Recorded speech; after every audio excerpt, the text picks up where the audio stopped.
What constitutes a good performance for a live action adaptation of something like One Piece, though?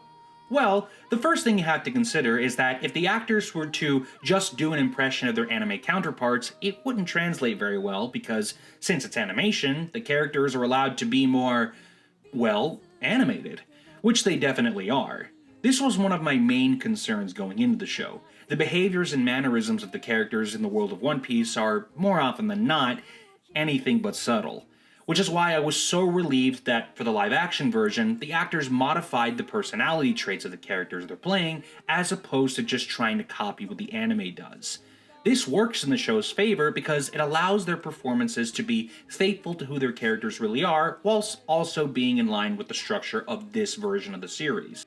It understands that just because it gives you something that you're familiar with doesn't mean it's giving you something that works, at least in this context. The truth is, if they were the exact same characters as they are in the anime, then the character translations would have gotten lost in, well, translation. Luffy and Usopp probably would have been seen as annoying, Zoro would have been perceived as one-dimensional, Sanji would have been labeled as a creep, no doubt in my mind about that, Chopper would have been deemed as whiny, and Nami probably would have been called a girl boss or a Mary Sue by every annoying film bro on the internet.